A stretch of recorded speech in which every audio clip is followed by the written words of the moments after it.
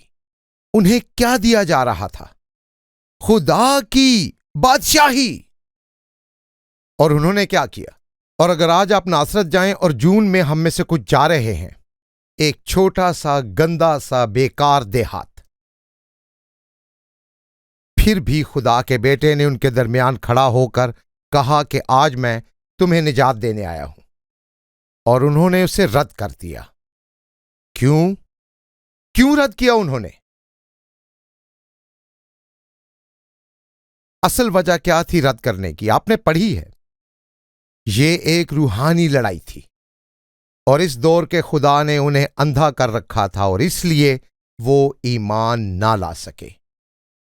وہ اپنے درمیان موجود منجی سے محروم رہے، اور پھر اس کے بعد سے بہت سے لوگ ناصرت کے جیسے ہوئے جن کے درمیان میں خدا ظاہر ہوا۔ آپ کو ایک حالیہ مثال بتاتا ہوں۔ میں ایک خاتون سے بات کر رہا تھا جسے مسیحی ہونے کا دعویٰ ہے، اور اس نے مجھ سے کہا اس کا ایک رشتہ دار جذباتی مسائل کا شکار تھا، اور میں نے کہا خدا شفا دے گا۔ اس نے کہا تم ایسے جذباتی مسائل نہیں سمجھ سکتے۔ میں نے کہا میں موجود تھا جب ایک اندھے کو میرے سامنے شفا ملی۔ مجھے یقین نہیں ہے۔ میں نے کہا میں زور نہیں دے رہا کہ آپ ایمان رکھیں۔ کیا میں آپ کے گھر لے آؤں اس کا میڈیکل ریکارڈ پہلے اور بعد کا، اور وہ مقدمہ جب اوریگن کی عدالت نے اس پر مقدمہ کیا کہ اس نے فراڈ کیا، اور پھر عدالت نے اس کے حق میں یہ فیصلہ دیا کہ یہ خدا کا کام تھا کہ اس شخص کو بینائی ملی واپس؟ کیا آپ وہ سارے ریکارڈز دیکھیں گی یا ملنا چاہیں گی آپ اس شخص سے؟ قریب ہی رہتا ہے وہ۔ مجھے اس پر یقین نہیں ہے۔ میں نے پھر کہا میں نہیں کہہ رہا کہ یقین کریں، میں صرف یہ چاہتا ہوں کہ آپ حقائق تسلیم کریں، یقین کریں یا نہ کریں، پر یہ ہوا ہے۔ میرے سامنے کیا تھا؟ میرے سامنے روحانی لڑائی تھی۔ میرے پاس وہ سب کچھ تھا جو عدالت میں ثابت کیا جا سکتا تھا، عدالت کا فیصلہ بھی تھا، پر اس نے نہیں ماننا تھا۔ مجھے یقین نہیں ہے۔ میں تب ایک روحانی لڑائی میں تھا، اور شیطان نے ایسے اس کی آنکھیں ڈھانپ رکھی تھیں، اور میں اس بارے میں کچھ نہیں کر سکتا تھا۔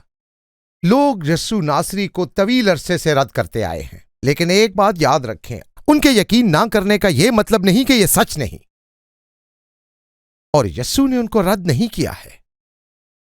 آپ حیران ہوں گے جان کر کہ ناصرت کی کوئی وجہ شہرت نہیں سوائے ایک کے۔ نئے عہد نامے میں 13 بار یسوع کو کہا گیا یسوع ناصری، 13 مرتبہ، اور جب وہ مرا تو صلیب پر کیا لکھا تھا؟ یسوع ناصری۔ پتا ہے جب پینتیکوست کے روز 3000 لوگوں کو نجات ملی تو پطرس نے اسے کیا کہا؟ یسوع ناصری۔ اور جانتے ہیں پولوس نے اگرپا بادشاہ سے کیا کہا؟ یسوع ناصری۔ اور یسوع نے کیا کہا جب وہ قاتل پولوس پر ظاہر ہوا؟ میں ہوں یسوع ناصری۔ وہ یہ لقب ساتھ لے کر چلتا ہے، کیونکہ مجھے سب نے رد کیا، اس لیے میں کسی کو بھی بچا سکتا ہوں۔ آمین۔